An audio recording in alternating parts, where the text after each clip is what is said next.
রামিসা হত্যাকাণ্ড আমাদের জীবনে থাই পাহাড়ের মতো ভারী হয়ে আছে। আর যদি এই ফাঁসির আসামিদেরকে আমরা ফাঁসি কার্যকরের মধ্য দিয়ে তাদের মৃত্যু ঘটাতে পারি, তাহলে সেটা আমাদের জাতির কাছে পাখির পালকের মতো হালকা হিসেবে আসবে বলে আমরা বিশ্বাস রাখি।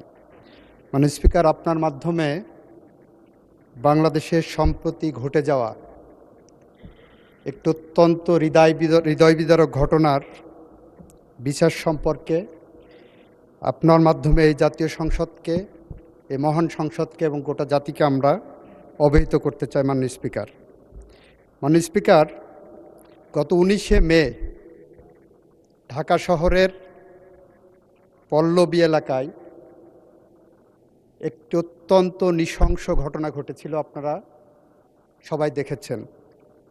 সে নৃশংস ঘটনায় 8 বছরের শিশু রামিসা ধর্ষণ এবং হত্যাকাণ্ডের শিকার হয়। এই ঘটনার 7 ঘন্টার মধ্যে আমাদের পুলিশ বাহিনী 2 জন মূল আসামিকে গ্রেপ্তার করতে সক্ষম হয়। সরকারের পক্ষ থেকে তাৎক্ষণিক পদক্ষেপ নেওয়া হয়। মাননীয় প্রধানমন্ত্রী নিজে, মাননীয় স্বরাষ্ট্রমন্ত্রী সহ, এবং সেখানে সেই টিমে আমিও ছিলাম, আমরা ভিকটিমের পরিবারের সাথে দেখা করি। ওই দিন ভিকটিমের বাবার একটি আহাজারি ছিল যে উনি বিচার চান না, কারণ এদেশে এই ধরনের ঘটনার বিচার হবে না। আমরা আশ্বস্ত করেছিলাম, মাননীয় প্রধানমন্ত্রী আশ্বস্ত করেছিলেন, এই ঘটনার আমরা বিচার করতে বদ্ধপরিকর। মাননীয় স্পিকার, আপনার মাধ্যমে এই মহান সংসদকে জানাতে চাই, আমাদের পুলিশ বাহিনী 5 দিনের মাথায় সুষ্ঠু তদন্ত করে এই ঘটনার পুলিশ প্রতিবেদন দাখিল করেছিলেন। 24 তারিখ ঈদের আগে দুপুর 12টার সময়, 24 তারিখ দুপুর 4টের মধ্যে সেই চার্জশিট আমরা সিএমএম কোর্ট থেকে সংশ্লিষ্ট ট্রাইব্যুনালে নিয়ে যায়। মাননীয় স্পিকার, আমাদের সামনে একটা শঙ্কা ছিল, সেটা হলো বাংলাদেশের সমস্ত আদালতগুলো 1 জুন থেকে, নিম্ন আদালত ম্যাজিস্ট্রেসি বাদ দিয়ে, নিম্ন আদালত 1 জুন থেকে 15 জুন পর্যন্ত গ্রীষ্মকালীন ছুটিতে যাওয়ার কথা। আমাদের মাননীয় প্রধান বিচারপতিকে আমরা অনুরোধ করার পরে বাংলাদেশের সকল শিশুর প্রতি সহিংসতামূলক যে ট্রাইব্যুনালগুলো গঠন করা হয়েছে, আমরা গত সংসদে আইন পাশ করেছি, সেই ট্রাইব্যুনালগুলোকে আমরা ছুটির আওতা বহির্ভূত রাখতে সক্ষম হই। 24 তারিখে চার্জশিট পাওয়ার পরপরই আমরা যখন দেখেছি যে আসামি পক্ষ কোনো আইনজীবী দেয়নি, তাদের বিচার প্রক্রিয়াকে প্রশ্নবিদ্ধ করার অন্যতম একটা প্রক্রিয়া ছিল, আমরা আইনের বিধান মেনে রাষ্ট্রপক্ষ থেকে 24 তারিখেই আমরা আসামিকে একটি স্টেট ডিফেন্স লয়ার দিতে সক্ষম হই। মাননীয় স্পিকার, 24 তারিখে ট্রাইব্যুনাল বসে 1 জুন, যেদিন প্রথম কোর্ট আদালত খুললেন রোজার ছুটির, ঈদের ছুটির পরে, 1 জুন চার্জ ফ্রেমিংয়ের জন্য রাখে।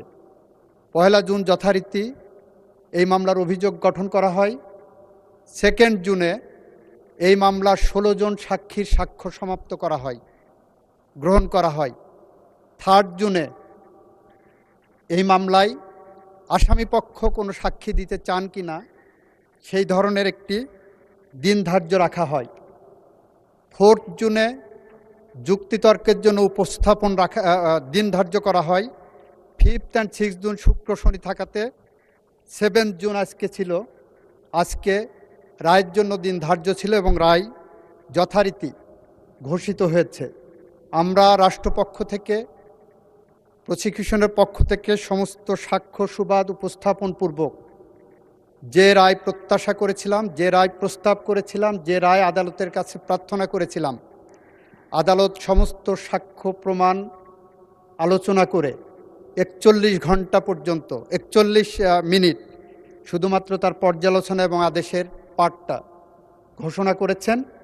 এবং আমরা আনন্দের সাথে জানাচ্ছি যে আমরা রামিসা হত্যাকাণ্ডের সাথে জড়িত 2 জন আসামি, মূল আসামি সোহেল এবং তার সহযোগী তার স্ত্রী, তাকে আদালতের মাধ্যমে মৃত্যুদণ্ডের রায় পেয়েছি। মাননীয় স্পিকার, মাও সেতুংয়ের একটি ঐতিহাসিক উক্তি আছে, কোনো কোনো মৃত্যু থাই পাহাড়ের মতো ভারী, কোনো কোনো মৃত্যু পাখির পালকের মতো হালকা। মাননীয় স্পিকার, রামিসা হত্যাকাণ্ড আমাদের জীবনে থাই পাহাড়ের মতো ভারী হয়ে আছে।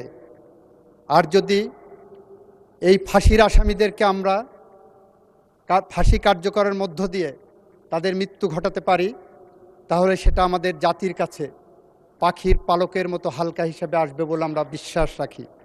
মাননীয় স্পিকার, এটুকু ছিল আমাদের পক্ষ থেকে এই মহান জাতীয় সংসদ এবং জাতির কাছে আমাদের দেওয়া প্রতিশ্রুতি। সেদিন আমরা বলেছিলাম, আমাদেরকে যখন সাংবাদিকরা প্রশ্ন করেছিলেন রামিসার বাবা বিচার চান না, এ বিষয়ে আমাদের বক্তব্য কী, আমরা বলেছিলাম এর একমাত্র জবাব হবে তাকে সেই আস্থার জায়গা ফিরিয়ে দেওয়া। আজকে রামিসার বাবা বলেছেন এই বিচারে উনি সন্তুষ্ট, আমরা তার আস্থার জায়গা ফিরিয়ে দিতে পেরেছি। মাননীয় স্পিকার, আপনাকে ধন্যবাদ। ধন্যবাদ মাননীয় মন্ত্রী। ইউরোপ, এশিয়া, আমেরিকা যেখানে যাই, বিশ্বের 145টি দেশে আজ ফ্রুটো পাই।